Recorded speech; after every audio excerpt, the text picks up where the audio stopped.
3-4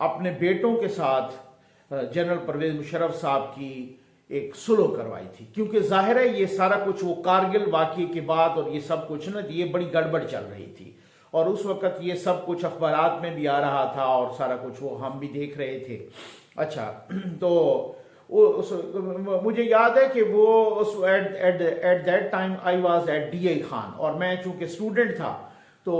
اخبار آتا تھا ڈی اے خان میں، یہ پرنٹ میڈیا، ذرا پرنٹ میڈیا الیکٹرانک تو تھا نہیں، تو یہ اخبار پہنچتا تھا وہاں پہ کو 10 11 12 بجے، ٹھیک ہے نا، یہاں سے گاڑیاں روانہ ہوتی تھی پنڈی اسلام آباد سے، اور صبح سویرے اور وہ بنڈل جاتے تھے، تو میں بڑے شوق سے جو ہے نا جا کے تو وہ 11 12 بجے میں سائیکل پہ جا کے وہ اخبار خریدتا تھا، اور وہ جو ہے نا وہ اس کو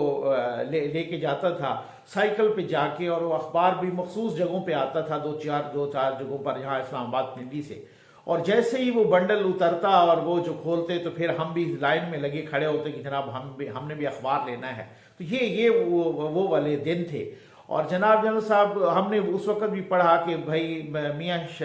شریف صاحب نے، محمد شریف صاحب نے اپنے بیٹوں اور جنرل مشرف کے درمیان سلو کرا دی تھی، اور اس کے بعد ان کو وہ باقاعدہ عمرے پہ بھی لے کے گئے تھے جنرل پرویز مشرف صاحب کو، لیکن پھر تاریخ بتاتی ہے، تاریخ یہی بتاتی ہے کہ ایک دفعہ غلط فہمی جنم لے لے، ایک دفعہ جو دراڑ پیدا ہو جائے تو وہ اس خلیج کو کوئی نہیں پاٹ پاتا، پھر اس کے بعد وہ خلیج بڑھتی ہی جاتی ہے، اور وہ ایسے ہی ہوا، وہ خلیج بڑھتی گئی، اور پھر اس کے بعد وہ 12 اکتوبر 1999 کا بدقسمت دن آیا، جس کو جنرل صلاح الدین ستی صاحب بھی بدقسمت قرار دے رہے ہیں، ٹھیک ہے نا، اور یہ بہت بڑی بدقسمتی تھی، اور انہوں نے اور بہت امپارٹنٹ باتیں کی۔ ایک اور بات جو انہوں نے اہم ترین بات کی، اور وہ یہ بھی کی کہ جناب کے بات یہ ہے کہ اس سے پہلے میں وہاں پہ غالباً وہ سٹاف آفیسر تھے یا کیا تھے، وہاں پر میں رہ چکا تھا بریگیڈیئر سے پہلے، یعنی بریگیڈیئر کے وقت تو وہ 111 بریگیڈ کے 12 اکتوبر 1999 کو تو وہ 111 بریگیڈ کے انچارج تھے نا، وہی 111 بریگیڈ جس کے ذمے وزیر اعظم ہاؤس اور پریزیڈنٹ ہاؤس کی سیکیورٹی ہوتی ہے کہ وہ اس کا تحفظ کریں گے، وہی 111 بریگیڈ کے جوانوں کو ہم نے دیواریں پھلانگتے ہوئے دیکھا، اور وہی 111 بریگیڈ کے جوان وہاں پہ دیواریں پھلانگ کے وزیر اعظم کو وہاں پر گرفتار کرنے گئے، یہ وہ بریگیڈ ہے۔ اچھا، اب اس کے ساتھ ساتھ یہ ہے کہ وہ جناب انہوں نے یہ بھی بتایا اس انٹرویو میں کہ جناب کہ میں چونکہ وہاں پر آلریڈی بھی رہ چکا تھا بریگیڈیئر بننے سے پہلے بھی، تو وہاں پر جب بے نظیر صاحبہ کی حکومت، یہ میرے لیے بھی بڑا امپورٹنٹ ایک بہت ہی اہم بات تھی، انہوں نے کہا کہ جب بے نظیر صاحبہ کی حکومت کا تختہ الٹا گیا، اور وہ فاروق لغاری صاحب نے، وہی فاروق لغاری صاحب جن کو وہ بھائی کہا کرتی تھیں، ٹھیک ہے نا، تو جب اسی طریقے سے ہوائیں اپنا رخ بدلتی ہیں تو پھر بھائی بہن کا نہیں رہتا، اور بہن بھائی کا نہیں رہتی، اور بھائی بھائی کا نہیں رہتا، خیر، تو وہ جناب وہ فاروق لغاری صاحب نے ان کی، ہم نے تو یہی سنا نا کہ فاروق لغاری صاحب نے حکومت کا تختہ الٹا، اور فاروق لغاری صاحب نے 58(2)B استعمال کرتے ہوئے اسمبلیاں توڑ دی۔ لیکن اب جنرل ستی صاحب کہہ رہے ہیں، جنرل ستی صاحب یہ فرما رہے ہیں انٹرویو میں کہ جی اس وقت بھی فوج حرکت میں آئی تھی، تو ہمیں اس وجہ سے مجھے وہ سارا کچھ تجربہ تھا، یعنی کہ ایک طرح سے انہوں نے انٹرویو میں یہ فرمایا کہ ہمیں ایک طرح سے تجربہ تھا کہ حکومتوں کا تختہ کیسے الٹا جاتا ہے۔ تو بات یہ ہے کہ وہی اپنے وہ انٹرویو میں مان گئے کہ مجھے کس طریقے سے یہ سارے معاملات کیے جاتے ہیں، تو وہ اس وقت، یعنی ہم نے تو یہ سنا نا کہ فاروق لغاری صاحب نے قلم چلایا اور 58(2)B کے تحت محترمہ شہید بے نظیر بھٹو صاحبہ کی حکومت کا دھڑن تختہ کر دیا، لیکن اب جنرل ستی صاحب فرما رہے ہیں کہ فوج اس وقت بھی حرکت میں آئی تھی، البتہ آگے سے یہ نہیں بتایا اس حرکت میں آنے کا کیا لاجک کیا تھی۔ اس کا مطلب یہ ہے کہ وہ فاروق لغاری سے وہ کیا کہنا چاہ رہے تھے کہ اگر فاروق لغاری سے کچھ بن نہ پاتا تو ہم نے پھر وہاں بھی تختہ الٹانا تھا، مطلب کیا اس سے کیا مراد ہے؟ ایک یہ دوسری بات۔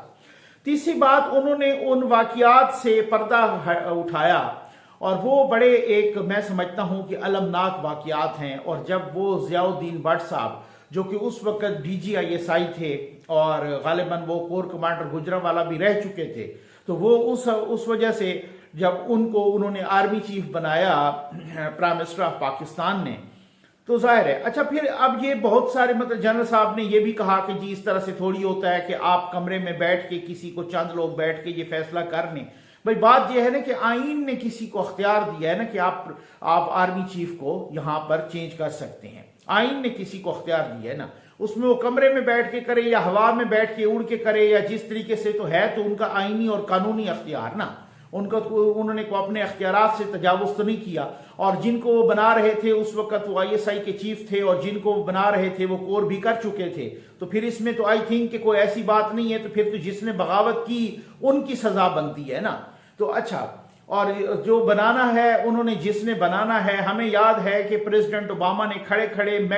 جنرل میک کرسٹل کو فارغ کر دیا تھا اور بھگا دیا تھا، جناب ڈسمس کر دیا تھا، چلیں جناب آپ تو جائیں، اور پھر اس کے بعد جناب پھر جو ہے نا کسی نے چوں تک نہیں کی تھی۔ تو یہاں پر بھی اسی طریقے کا صورتحال ہے کہ وہ جس طریقے سے وہ جنرل صاحب فرماتے ہیں کہ ان کو جب بنایا گیا تو پھر میری سالگرہ کا دن تھا، جنرل صاحب کہتے ہیں، اور اس وقت میرے گھر میں قرآن خوانی تھی، میں کو آدھا سپارہ پڑھا، تو مجھے بچے نے بھاگ کے بتایا کہ جناب نواز شریف صاحب نے پرویز مشرف کو ہٹا دیا۔ پرویز مشرف اس وقت سری لنکا گئے ہوئے تھے اور اس وقت وہ اڑان بھی بھر چکے تھے غالباً وہاں سے پاکستان آنے کے لیے، تو جناب وہاں سے جو ہے نا انہوں نے کہا کہ اس طرح سے مجھے بچے نے بتایا، میں نے آدھا سپارہ پڑھا، پھر میں نے جنرل محمود سے رابطہ کیا۔ General Mahmood was commander 10 corps at that time, اس وقت وہ راولپنڈی کے کور کمانڈر تھے، تو انہوں نے کہا کہ جناب میں نے ان سے رابطہ کیا اور میں نے کہا کہ جی ہمیں کیا کرنا ہے۔ کچھ دیر کے بعد مجھے جنرل محمود کی کال آ گئی اور انہوں نے مجھے کہا کہ آپ PTV بھیج دیں، کیونکہ آپ جو ہے نا اس طریقے سے وہاں پہ رکوائیں نشریات، یہ خبر رکوائیں، ٹھیک ہے نا۔ تو پھر جب PTV جب نوجوان گئے تو کہتے ہیں کہ جناب اس وقت بھی جو ہے نا وہ جو وہاں پہ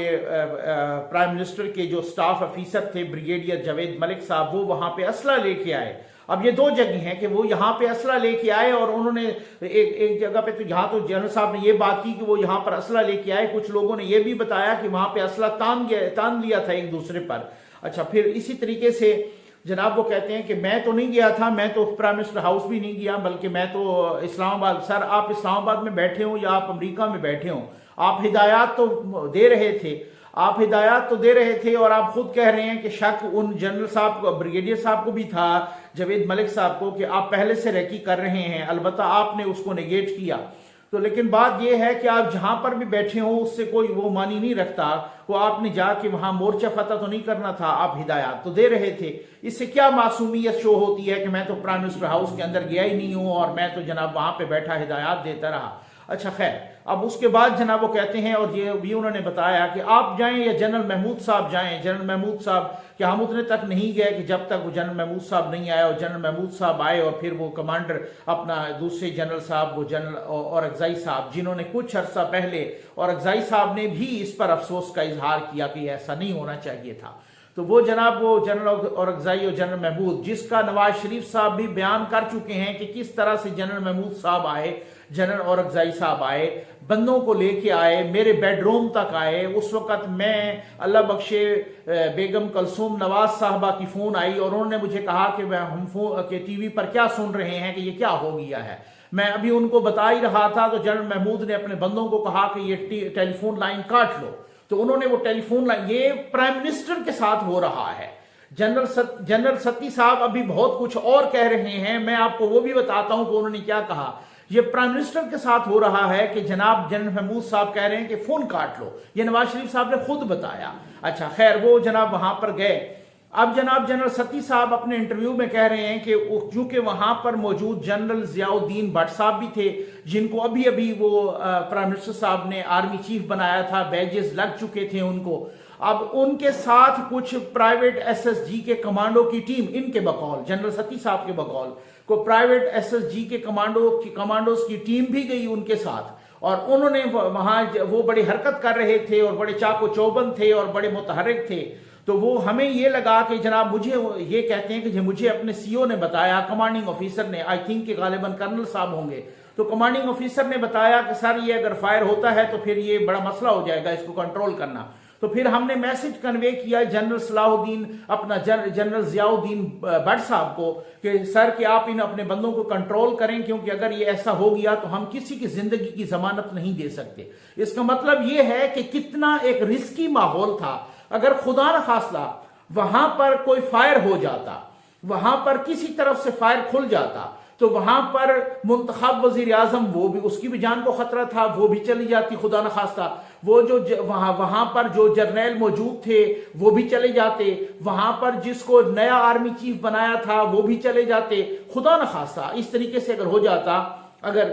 یعنی پاسبلٹی تو تھی نہیں، اس میں تو کچھ بھی ہو سکتا ہے نا۔ جنرل ضیاء الدین بٹ صاحب کے ساتھ جو کہ ایس ایس جی کمانڈو کی پوری ٹیم گئی تھی، بھلے وہ ریٹائرڈ ہوں یا پرائیویٹ ہوں جو بھی ہوں، اسلحہ تو تھا ان کے پاس، اور وہ پتہ نہیں کتنے لوگ تھے، وہ بھی کوئی درجن سے زیادہ لوگ تھے، پتہ نہیں کتنے لوگ تھے، وہ تعداد تو انہوں نے نہیں بتائی، لیکن اچھے خاصے لوگ ہوں گے ان کے ساتھ جو ٹیم۔ اگر وہاں سے فائر کھلتا اور ادھر سے بھی کھلتا تو جب ایک دفعہ فائر کھل جاتا ہے پھر تو کنٹرول نہیں ہو پاتا۔ پھر اگر وہ ایس ایس جی اتنے، ظاہر ہے وہ ریٹائر ہوں گے، جس طریقے سے ان کی تربیت تو اسی طرح سے ہوتی ہے، اور یہ اگر ایسا ہوتا، اور اگر یہ پرائم منسٹر ہاؤس کے اندر، یہ اسلامی جمہوریہ پاکستان کے پرائم منسٹر ہاؤس کے اندر، وزیر اعظم ہاؤس کے اندر اس طرح سے خون کی ندیاں بہتی تو اس کا ذمہ دار کون تھا؟ پھر